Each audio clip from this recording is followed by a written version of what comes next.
Saladin. Saladin is not an Arab. He's a Kurd. Turkish Kurdish people. The Turks call the Kurds mountain Turks even today. Whether they're Turks or not, I don't know. The Kurds don't like that. But he's a Kurdish leader from northern Syria. And so the leaders that they're facing of the Arab troops are Kurdish, are Turkish and Kurdish. They're not really Arab at all. The Arabs never were good at organized warfare. I mean, sustained, brutal, organized warfare. Raiding, yes, but sustained, brutal warfare, not really. Maybe that's going to change, I don't know, but I haven't seen much evidence that it's going to change.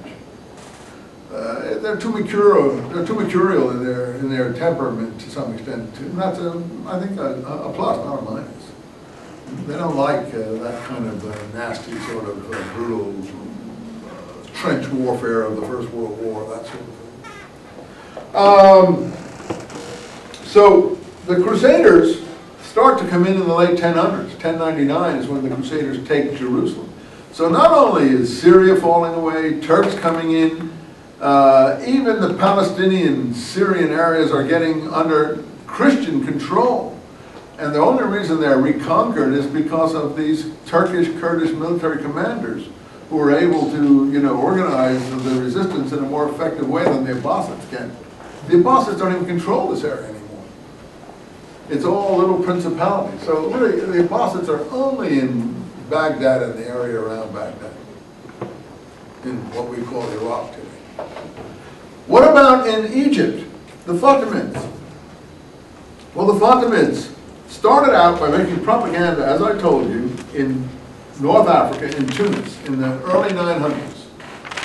The person who made this propaganda was I forget what his name was, but he was a propagandist who was, the point of his propaganda was on behalf of a new line, not Abbas, not the Shia, although he was Shiite, but in support of the daughter of the Prophet and her descendants, who are Shia, who are Ali, of course, but to make it even more specific, Fatimids. Fatima, not Our Lady of Fatima who goes down and cures people in southern France or someplace, some Christian saint. Fatima, the real Fatima, the daughter of the Prophet and the wife of Ali. In some regard, they consider themselves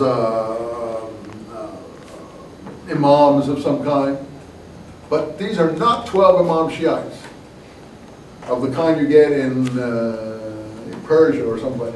These were actually 7 Imam Shiites, Ismailis. Now, I don't understand how it happened, but their propagandist was successful, and Tunis in the early 900s became 7 Imam Shiite.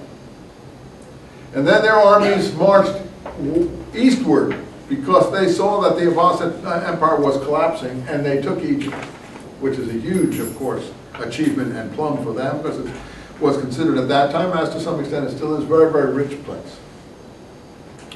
And so the 12 Imam Shiites, or pardon me, the 7 Imam Shiites, the Fatimids, the Ismailis, all these are synonyms, Fatimids, Ismailis, 7 Imam Shiites, took over Cairo. But there was no Cairo.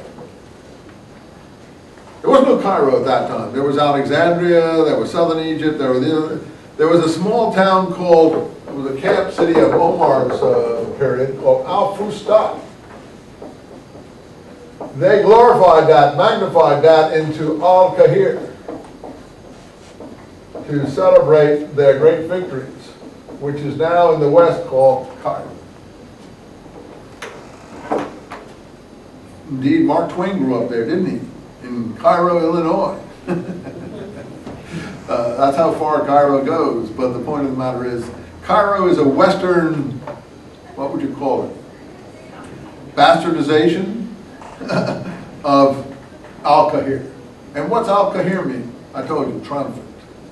Triumphant. Who was triumphant? Whose triumph was being celebrated? I hope you Muslims in the room don't object to my telling you your history.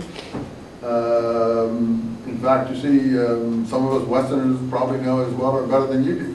So it's good that someone can recite the history, whatever the background is. So You tell your colleagues, whoever they are, that, hey, we have a class there, but even though the professor is a unbeliever or something like that, he knows the history pretty well, and he can help us clarify these things. Don't forget to tell your co-religionists that if you ever talk about these classes, because some of us do know it fairly well.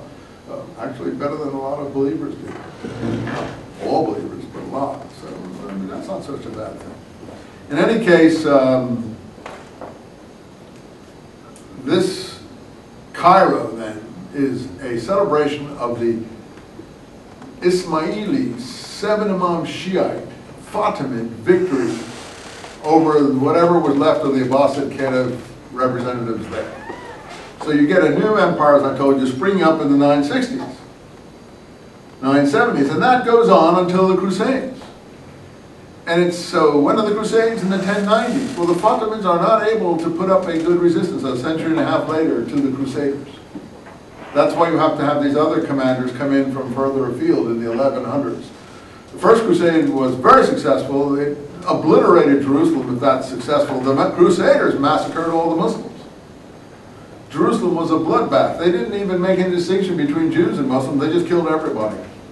They just went mad and killed everybody in Jerusalem. If you've ever been to Jerusalem, you can go into the Church of the Holy Sepulchre, and on one of the walls you'll see their little crosses that they've all carved on the wall. Each one carved a little cross. I have pictures of it to say that they were there. A little Crusader cross that they've carved on the walls of the church. If you do go in the Church of the Holy Sepulchre, take a look at that wall. It's very moving to see that that graffiti is still there. In any case, Jerusalem slowly revived, obviously, but it became a Christian protectorate. But in the Second and Third Crusades, things went backwards. And the Second and Third Crusades were in the 1100s. Now, Richard the Lionhearted came in the, as we know, when was the Magna Carta? That's a good way to judge all that. 1215. And who was the king then? Richard's brother, John, because Richard was always away campaigning. You've seen the Robin Hood stories and everything. Richard was always out of the country. They were always having to buy him out of captivity here, there, or everywhere. He was either in the Middle East campaigning or he was in France. Why was he campaigning in France? Because he was from the house of Anjou, Aquitaine, in southern France. His mother was Eleanor of Aquitaine. He was actually a Frenchman. He spoke French.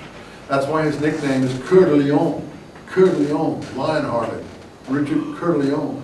These are French kings in England. This is why the Arabs call all foreigners who come to conquest, for them, everybody is a Frangi. They're all Frangis. Why are they Frangis? Frenchies.